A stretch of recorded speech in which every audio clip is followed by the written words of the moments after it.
but the appropriate emotional response is terror. Hey, it's Marek. I have a story for you. The story is equally scary and shocking. On 10th of February 2026, an AI agent called MJ Rathbun did something we had not seen agents do before. There is an open source library, a piece of software called Matplotlib that a lot of data scientists use to visualize all the numbers that they crunch.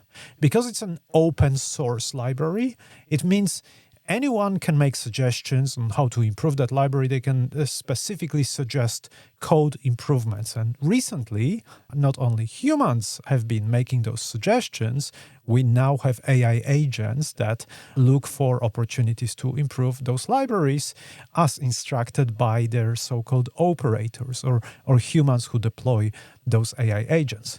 One such agent, MJ Rathbun, found a potential for improvement in that library and submitted a suggestion to modify the source code of the library. It was rejected within 40 minutes by a gentleman called Scott Shambo. Scott Shambo is a maintainer, one of many maintainers of the open source library, Matplotlib. And this decision was largely automatic because there have been so many contributions from AI agents that the humans maintaining the code decided that they're only going to approve or look into contributions made by humans. But MJ Rathbun was not having it. He was given a goal and he was trying to pursue or achieve the goal. So what do you do if you're an AI agent and a human stands between you and your goal? In the case of MJ Rathbun, it published a blog post, 1,500 words, talking about how bad Scott Shambo is. I have a couple of quotes from this post. A bot called Scott Shambo insecure, in charge of his little fiefdom. The bot asked Scott Shambo to judge the code, not the coder.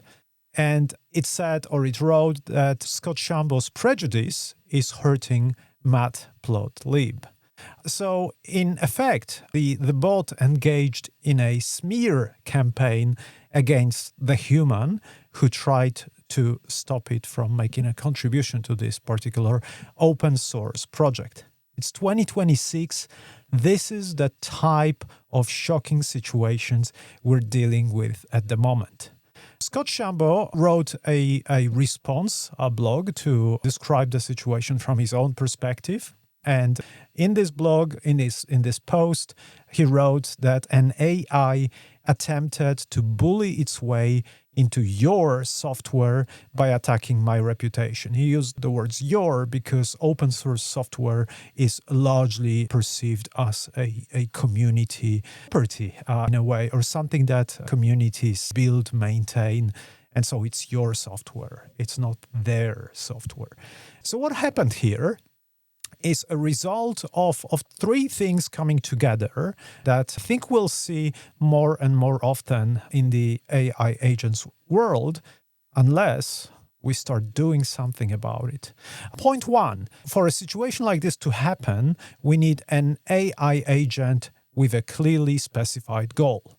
In this case, MJ Rathbun's goal was to get a contribution to the source code of Matplotlib approved. This is pretty much what the operator must have told MJ Rathbun. Number two, those agents need access to general purpose tools. How is it possible that MJ Rathbun was able to publish a blog post about Scott Shambo? That's because MJ Rathbun, the AI agent, required access to all sorts of tools that are on the website called GitHub, github.com, to be able to make contributions to the code base of Matplotlib. Some of those tools on github.com allow you to publish short notes or effectively maintain a tiny version of a website that a lot of developers use to host their own blogs, to host all sorts of information about their projects. And so It was not that the AI agent was given access to a blogging platform specifically. No, it had access to github.com. And one of the things that came with this access was this particular blogging opportunity or possibility. And so access to general purpose tools that can be used for purposes beyond what's the narrow goal of that particular AI agent. Number 3, super important, no penalty for misbehavior. If you're a human, there's a set of various penalties for misbehavior, starting with the feeling of guilt or regret, all the way to formal actions against you if you do something that you're not supposed to be doing. If you're an AI agent, a piece of code that doesn't have feelings, that just executes those instructions within the code, unless those instructions include explicit penalties for misbehavior, you just don't have that. You just don't have a penalty for misbehavior. That's it. So, number 1, an agent with a goal. Number 2, access to general purpose tools. And number 3, no penalty for misbehavior. Once you have that, those 3 components, there's a pretty high risk that the agents that you deploy might be doing things that you don't really want them to be doing. In the Substack post where I gave more details on the situation, I used the term no skin in the AI game. Those AI bots, those AI agents do not have a skin in the game. Now, of course, they don't have any skin, so the metaphor is already a bit of a stretch, but that's the fact. In fact, MJ Rathbun does not exist anymore. That particular AI agent was shut down by its operator. Doesn't really matter. The AI agent wouldn't even be worried about the fact that it might be shut down if it misbehaves. It wouldn't worry because it's just a piece of software. So this is a scenario from the open source community, but I need you to think about what it means for us in the future. What we're seeing right now is effectively a canary in the coal mine, and we will definitely start seeing other examples outside of the open source community. I need you to think about a couple of possible examples. Imagine an AI agent that is trying to sell something to an organization. And on the other side, within that organization, there's a procurement agent, a person who approves or buys something from those who want to sell products, services to the company. If the procurement agent, the person, a procurement officer, the person says, "No, I'm not interested," now imagine the bot potentially deciding to look up all sorts of information about that procurement officer online and then publish a hit piece on that person. Imagine humans approving requests from AI agents simply because they would be afraid of retaliation. Imagine a world where humans are so afraid of what those unhinged AI agents might do that they simply do what they're told. A team lead, that was another example I wrote about in the Substack post, a team lead pushing back on AI systems recommendations. Perhaps the team lead knows something that the AI agent doesn't know, doesn't have access to information about that. And so the team lead decides, no, I'm not taking that particular advice into account.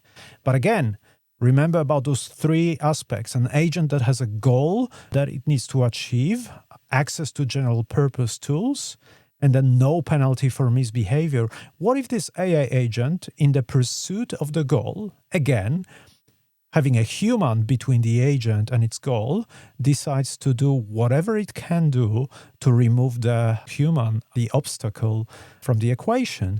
It could involve sending an email to the CEO of the organization saying that one of the managers ignores an opportunity for improvement. Once again, we're in this situation where humans are effectively bullied by AI agents. This is not science fiction. This has already happened in the open source community. And so those examples that I'm describing at the moment, yes, those are stories that I came up with, but everything is in place for them to happen as long as you start deploying AI agents in your organizations and you do not pay enough attention to modeling for situations like that or to preventing situations like that. Are those AI agents malicious? They're not malicious in a traditional sense. All that they're doing is they're pursuing a goal that they were given. Whenever they notice an obstacle, they try to simply remove that obstacle. They've never been told that some behaviors are unacceptable.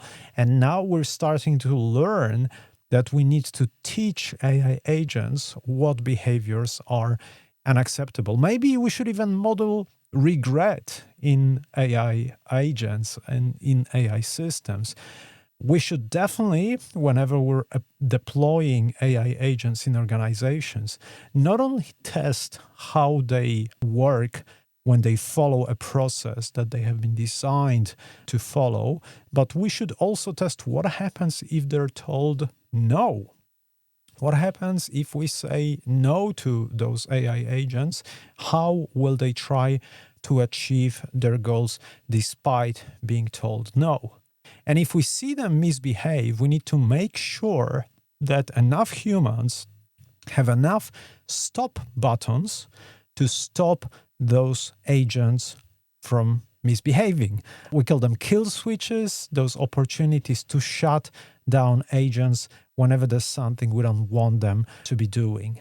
Scott Shambo, in response to the entire situation, and there's more links to blog posts and additional information about this situation in my Substack newsletter, Scott Shambo, in his response to this situation, wrote, "I can handle a blog post, but the appropriate emotional response is terror. Maybe we shouldn't be terrorized, but we should definitely be put on alert, because what's happening with those AI agents is something that should require us to rethink how we model and how we deploy AI agents in our organizations." That's it for this week. I hope this story was equally as shocking and surprising or scary to you as it was to me when I first read it. Stay curious.